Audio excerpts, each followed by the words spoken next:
It's UofL Today on 93.9 The Ville. Here's your host, Mark Hebert. Welcome to UofL Today with Mark Hebert on 93.9 The Ville. This is the show that's about the good things and the good people at the University of Louisville. So let's stick around for the next half hour or so. Maybe you'll learn something about UofL and about what's going on in our community. On the show today, you've probably heard the term school-to-prison pipeline as it relates to the lives mostly of young African-American men. A UofL professor and researcher has been looking at this issue. He'll be talking with us about turning that dynamic around a little bit. Also, he's an officer in the Army who has spent the past 2 semesters taking classes with 20-year-old UofL students. What has Jeremiah Jetty learned as this year's War College Fellow at UofL? But first, much of Louisville's population growth in the past few years has come from refugees, people who lived in other countries and came to live in our fair city. So how well are students in UofL's schools of medicine, dentistry, public health, and nursing dealing with these refugees? Ryan Simpson, who is with the Office of Diversity at UofL, and Beth Barnes is in the Infectious Diseases and Refugee Health at the University of Louisville, and they're here to talk about that effort. Good to see you both. Good to see you. Ryan, good to see you again. Beth, nice to meet you. You too. All right. So Ryan, what's your job? What do you do? So I'm the Or program. what jobs do you do, should I Jobs, say? yes. So I'm the program director with the Health Science Center Office of Diversity and Inclusion.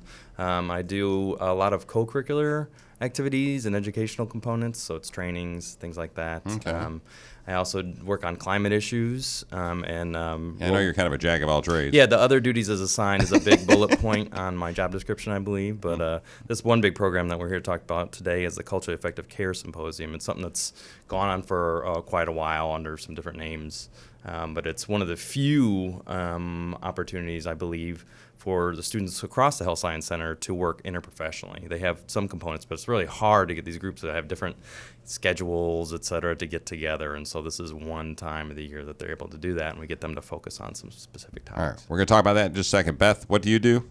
What's your job? I work in refugee health. So do you work directly with refugees with Ruth Carrico and Company? Yes, Okay. I do. I especially give vaccines. That's really my main frontline responsibility. And then on the back end, we give, and when I say we, I mean practitioners all across the state, give refugee health assessments to newly arrived refugees. And we do research and data collection from those exams. Right. And we take care of all of that in our division too. Yeah, I know it's a big job. I've done several interviews with Ruth Carrico. We've done some stories in her work, and if you're working with them, God bless you. That's a great service that we're doing for these refugees that are just moving into our community. All right, well, let's talk about what you guys are here to talk about. It's the Culturally Effective Care Symposium. What is that? Tell me what that is. Well, it's the goal is to provide instruction to these health science students with some interprofessional foundational experience. Again, one of the few times that they get all together to learn about what each other's jobs are, because there's some misperceptions about each other's roles, and then to work on topics together on like some cases, and also learn about providing culturally effective care for different populations. So we're trying to improve patient healthcare outcomes within these groups. But the idea really, I think, and Beth, you can chime in here, is that you've got this group of refugees, and they have different health needs and language barriers and other things. So is the idea to teach UofL students in the 4 schools, the 4 professional schools down the Health Sciences campus, basically how to better deal and be culturally sensitive to these refugees, or what is it? Kind of, you put it in your words. That is the idea, to increase kind of a sense of cultural humility, in that you're open-minded, willing to learn what it is that you need to know to meet your refugee clients and immigrant clients where they are with their health care, because they come from a wide variety of backgrounds. Some of them may have been doctors themselves. Some of them may have never really encountered what we consider our health system here. So there's just a really broad spectrum of the kind of experiences your clients are going to bring to their appointments. And what are some of the other things that are so different about treating somebody from Somalia or treating someone that just got here from Cuba than treating someone from West Louisville or from Prospect? Well, Cubans are one of our groups that have a very similar culture to America. There's a language difference, but going to appointments at a doctor, driving there, that's all pretty familiar.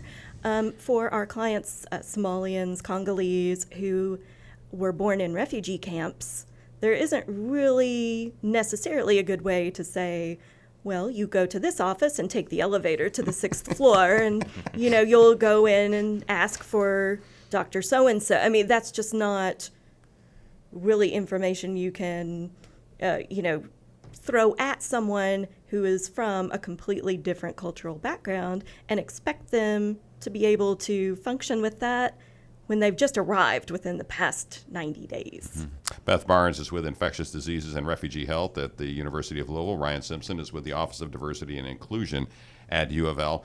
What is the main thing that you want students to learn out of this? When they walk out the door and become a dentist or a public health official or a doctor, nurse, what's the one thing you want them to know as they're walking out that door and they're going to deal with somebody that may walk in their office and they're from another country? What do you want them to know?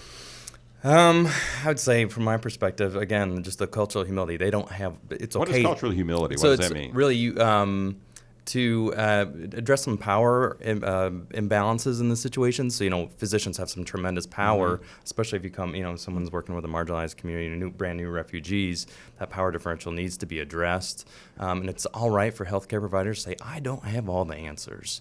I'm going to look into that," and so we're hoping for them to come away with this perspective, like, I don't have to learn about every country someone's from, but I have to realize here's some general tips and tricks, and also I'm allowed to work with this individual who they are experts of their own body and their own background to come to some great health outcomes. And additionally, that they're working interprofessionally, these students through the day, to learn how they can work greatly as a team. And it's funny, just talking about the refugees as well, when we do a role play, we tell the students, and I'll say I'm role playing a refugee, we say, okay, explain the U.S. healthcare system to me. And the blank stares and silence is huge. So, it's like they have to step back outside of their bubble to say, okay, well, wow, there's so much more of our systems that we have to take a look at and be able to explain and understand the barriers that different populations, whether it's refugees or if we're looking at barriers in terms of race, that the students need to look at and come away with. Beth, 2 cents on that one? Yeah, and just to speak to the insurance issue, that's one of the analogies that I use when I'm talking to the groups of students. I say, as educated as you are, if I gave you health insurance cards for you and your 6 children written in another alphabet, could you go and get care here? So, I mean, it's not really even a matter of, thinking of your clients as being, less educated, marginalized. Things are just different. And then the humility part, if you're open to those differences and willing to work to meet them halfway, while not assuming you know everything about the person because of their country of nationality, then I think that really opens the door to give better care. Mm-hmm. And you want these students, I assume, from UofL to be able to walk out and be able to self-reflect a little bit and say, if I was in their shoes, what would I be going through? Is that in a nutshell? Some of it, yeah. Or, also to my MD friend or my pharmacy colleague might have that answer, and how can I work with them to get this care coordinated so that this person isn't running all over town or things like that. Talking about refugees is one of the cases. Mm-hmm. We also get into disability, race, LGBT health. And so with refugees in particular, they get a little bit of background information. Then they do work through a case, and I was one of the ones working through one of the cases. And so they're in their interprofessional teams of 10, so you got pharmacy students, social workers, et cetera, working together. And the big takeaway is, wow, we can really work together. Also, I think it's always eye-opening how much they learn that they didn't know. Mm-hmm. And so they're getting away with the greater knowledge of how they can work together in some of the populations. Gotcha. And you mentioned that this program was sponsored, so you're looking for some folks to help sponsor this program, right? Yes. So Passport Health was our primary sponsor for the past several years, and due to their current situation, they're not able to fund for this year. So in its current form, we don't know if it will happen unless we do find a sponsor. One way or another, we'll make it happen. All right, Ryan Simpson, Beth, appreciate you being on the show. Beth Barnes from the University of Louisville. There's been lots of talk in this country about the school-to-prison pipeline, how the United States mass incarcerates huge numbers of people, mostly men, and a large percentage of them African-American. Cherie Dawson-Edwards is the chair and an associate professor in the Department of Criminal Justice at the University of Louisville. She's been doing research on the justice system, public policy, and its ramifications for Americans who are locked up. Cherie, good to see you. Good morning. Welcome to the show. Yeah, it's morning. Yeah. Welcome to the show. Good Thank to see you. So you're the chair of the department, huh? I am. Was that a deal where nobody else wanted it and they just selected Probably. No, it was a mutually agreeable, decision. So Okay. I've had a good time with the faculty and staff over there, and we're making moves. Okay. What do you teach in Justice Administration? I'm currently teaching Criminal Justice, I'm sorry. We're formally justice. I have a degree in justice administration Okay. from our department, so it's fine. I teach our social and restorative justice course this semester, but I also teach our senior seminar course in seminar and juvenile justice and things like that. Gotcha. All right. We're talking to Cherie Dawson-Edwards from the University of Louisville, Criminal Justice Department. So you've done a lot of research and done some papers on this school-to-prison pipeline. I guess we should describe, what do you mean by the school-to-prison pipeline? Well, one of my favorite definitions that explains what the school-to-prison pipeline is relates to just all the collection of policies and practices and just the mentality of criminalizing school behavior and criminalizing punishment in the school setting, and how that leads to young people being enmeshed into the justice system. And once you have contact with the justice system, then you're more likely to proceed through the pipeline. As an adult. Yes. First Yes. as a kid, then as an adult Yes, is what you're getting absolutely. at. So what are we talking about? I mean, in Kentucky, for instance, or nationwide, how many, I'm going to call them students or young people under the age of 18 make contact with the justice system as kids and then wind up going to prison later as men or women? Yeah, I mean, I can't give you a number thousands of that. and thousands. Yeah. But there was a study, and this wasn't my study, but it's one of my, I don't want to say favorite studies, but it's one of my favorite studies locally that was done by some people that at the time worked in JCPS, and I think a couple of them still work there. But Judy Vanderhaar was the lead author on the study, and she looked at JCPS students and their placement in alternative school and how that relates to their subsequent detention in a juvenile detention center. So just some stats like that, they found that almost 40% of JCPS students placed in alternative school experience subsequent juvenile detention. So that's almost half of the kids that go to alternative school. That's a pretty big number, And then when they talk about race, because certainly the concept of race is part of the school to prison pipeline, they found that 50% of black students experience alternative school placement compared to 32% of white students. And then when you think about the intersections of race and gender, both black girls and boys were overrepresented in both alternative school placement and subsequent juvenile detention. So to me, that's one of the local studies that kind of, gives us a grasp on how this is impacting our young people locally. It gives you a snapshot, but how it's impacting young people locally. What would you say? What is the impact on a young life that you're placed in juvenile detention or something, and you wind up later on in life going down the road to committing more crimes? Yeah, I mean, I would say, so I can just give you some context. Originally, my research was about reentry. So, the collateral consequences of felony convictions and how those are barriers to people reentering society. And then I taught at EKU for a little bit, and I taught in correctional juvenile justice studies. And I thought, well, if we can keep people from going into the system, then I don't have to worry about reentry, right? And so I kicked my interest back to juvenile justice and was doing some research on disproportionate minority contact in the juvenile justice system. And begin to just see how the school referrals to court were, combining those systems. And so I stepped back and started doing work with JCPS and thinking in terms of how you think about discipline differently and how we can punish when punish is necessary, but restore relationships so kids can come back to school, So my reentry work became about kids re-entering school after suspension or alternative placement so that they could get back on the right track. And I really think, working with the schools, the juvenile justice system and the school systems working together, they're the same kids, right? They're seeing the same kids with the same problems. And we just have to do a better job of, cross-pollinating our work and making sure that we're working together. Talking with Cherie Dawson-Edwards, who is the chair of the Criminal Justice Department at the University of Louisville. What do you think the schools or the justice system can do differently if you had to wave a magic wand and say, you know what, we need to do this differently to make it better for children not returning to the justice system, the criminal justice system? Most people that know me know that I'm going to always advocate for restorative justice. And thinking about conflict and wrongdoing as harm instead of violating rules and laws. And it's a paradigm shift in how you think about things. And so if it's not about, oh, you're a criminal or you're a bad person, it's about you harmed our community and you harmed a person. How can you fix that? How can you make it right? There's just a different way of thinking about doing things wrong, right? And it's hard for us to grasp in this country because our tool box has been incarceration and, you know, retribution and revenge, because if you do something bad, then you should be punished. But that's just not working. We can't lock people away and think that that's going to make them better people. And theoretically, they we think, oh, we have rehabilitation.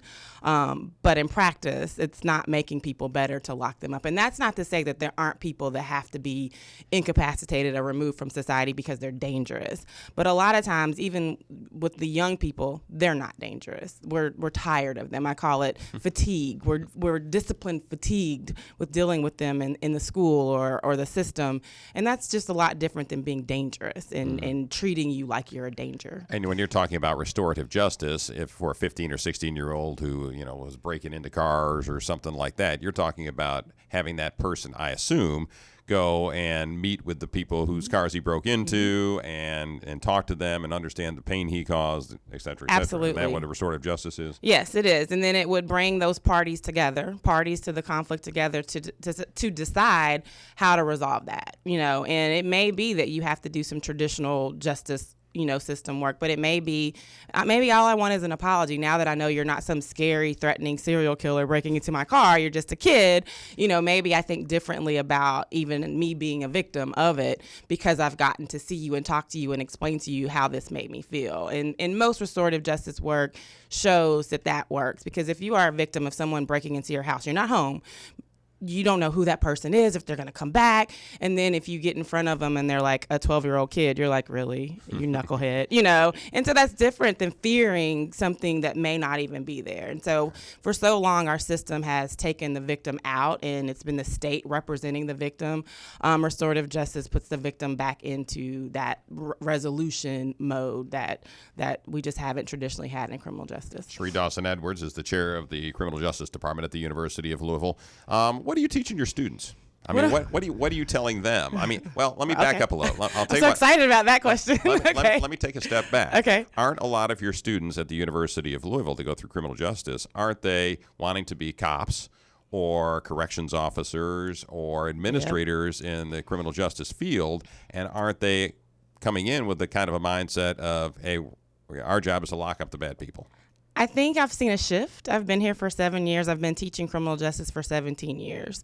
And I have seen a shift in students being more interested in a social justice, social change framework in criminal justice. They still want to be police officers, but then they can see why it's necessary to think about things differently in this particular moment in our country, specifically.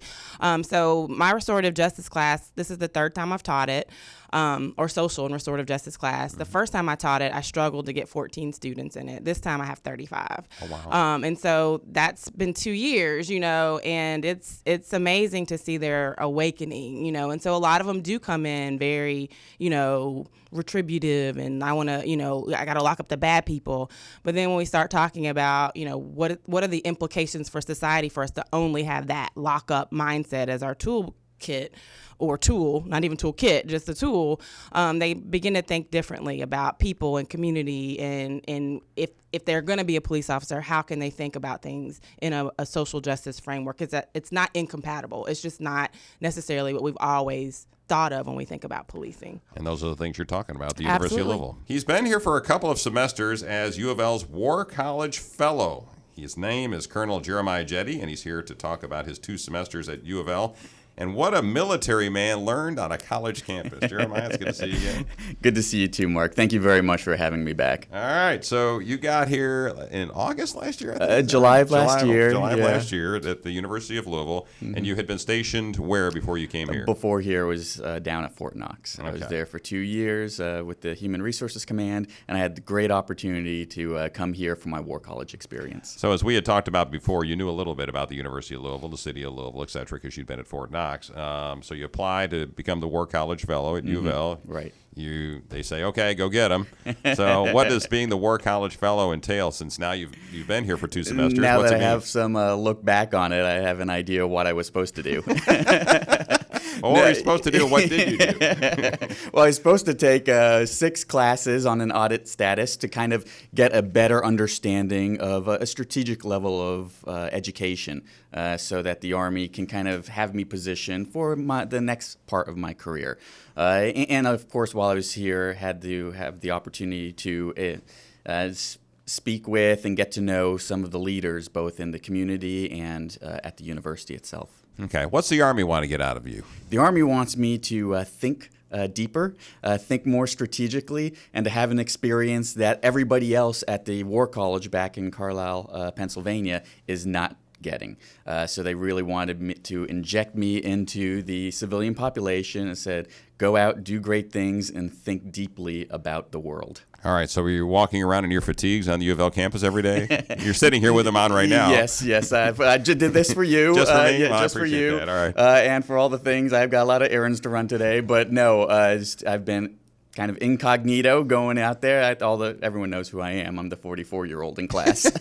He's the old guy in the Yeah. class, right? But I had the great opportunity to be part of the classes and to learn so much from the professors I was able to work with. Okay, so you took 6 classes, 3 each semester, right? Correct. All right. What were and some of the classes were management and leadership and Yes, a little bit of all that. I'm connected directly to the College of Education. So Dean Larson, Dr. Pentecost, and their team over there was able to fit me into some outstanding graduate level classes in leadership and innovation in large organizations, which I really got a lot out of, and I hope the Army thinks I got a lot out of.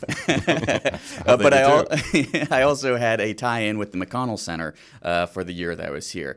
So they're a political science heavy organization. So I decided to take a number of political science classes, and something that was pretty foreign to me, even though I work in the Army and that realm, looking at the world in a political science lens was something completely different. So I really enjoyed classes in digital policy, classes in national security policy, and international conflict were some of the really important things that I think I got out of this year. And of course, political leadership class that was extremely influential, and read a lot of deep and old authors and thinkers on leadership. talking with Colonel Jeremiah Jetty. He is the War College Fellow at the University of Louisville this year, and he's getting ready to take off. Where are you going from here? Poor me, I head over to Europe. Okay. I'm going to Brussels. I'm going to be the communications planner for the U.S. military delegation to the NATO headquarters. Okay. That's a mouthful, but That pretty much I'll be working for the NATO headquarters and kind of putting my experience. This will be my 4th tour in Europe, my 2nd one with NATO. So I have a long experience with that part of the world. And I'm hoping that I can give back when I'm there. I truly do believe in the alliance and what it stands for, and that tenet of our national security, working with our European allies. Well, NATO's a little bit under fire from our current president. A little bit. Is that going to be tough to work? Well, I doubt it. From what I've heard of the folks back there, they're doing a lot of great work, really working hard to maintain security in that part of the world and look for our national interests. So I'm certainly looking forward to getting back there and getting into the fight again. All right. So when you go to Brussels and you're working basically for the UN, you're working with the UN, and they say, "All right, Colonel Jetty, what's your take on how the Americans would want to handle this?" You say, "Well, what I've learned at the University of Louisville is," what are you going to be able to take from the University of Louisville to working with the United Nations, you think? Well, I think a lot of it has to do with our history and where we're coming from, our traditional background, because a lot of folks just see us from what they see in pop culture, whether it's the TLC shows or other things that have them viewing Americans differently. But there's a long history of democratic values and kind of where we come from and where our position is from our ideology in the world. It isn't just that we're bringing the money and we're bringing troops, but we do have a foundation that this is how we want to see the world in the future. So I think that's something that all our allies kind of aspire to and that can rally around us for. So how's your stay been at U of L? How would you describe it? I would say this has been the best year of my career. It's been an experience, bar none, that's been better than anything I've experienced. Especially, I get a year to learn. I get a year to think, and the opportunity to be around these outstanding students here at the U of L. And of course, I spoke about the students earlier, but one thing that really struck me is how great the faculty and staff is here at the University of Louisville. From President Bendapudi to the deans to the professors, all of them have really impressed me with how much they care about the students here and that they'll do anything for the students and to further their education. It really has been awe-inspiring for me for this year being here. All right, so we're going to do the television commercial as soon as you walk out here with you and you're talking about the University of Louisville. They're going to air on the ACC network, which starts this fall. And what was your contact with? I always relate. I call them kids. They're young adults. Yes. The 21-year-olds that are at the University of Louisville going to class. Mm-hmm. You're in class with them. Like you said, you're the 44-year-old guy sitting in the room.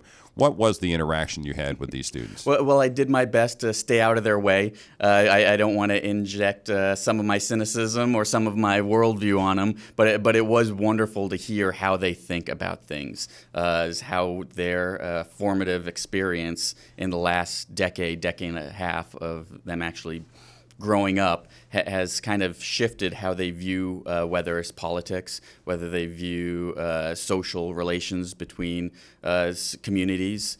So yeah, I really enjoyed talking with them about that, and they brought so much energy. They bring so much energy to every interaction that they have, which sometimes when you're dealing with other 40-year-olds, 50-year-olds, we are less than energetic about things. So it was so much fun being part of that experience with them. Talking with Colonel Jeremiah Jetty, who's the War College Fellow at the University of Louisville for the last couple semesters and is getting ready to head over to Brussels and for the Army and work with the UN.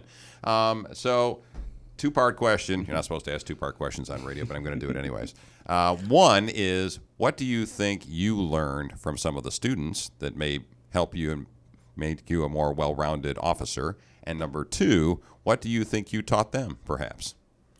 Well, okay, that's a tough one. I know. Not terribly tough, because I can definitely get what I got from them that I'll be able to bring with me is some renewed energy back into my field, back into the offices Optimism? that I go next. There is optimism, but there's also I'm energized to work with them again. And by them, I mean all young adults out there doing great things. So I think I can bring that with me. And what I hope I taught them was a little bit of patience.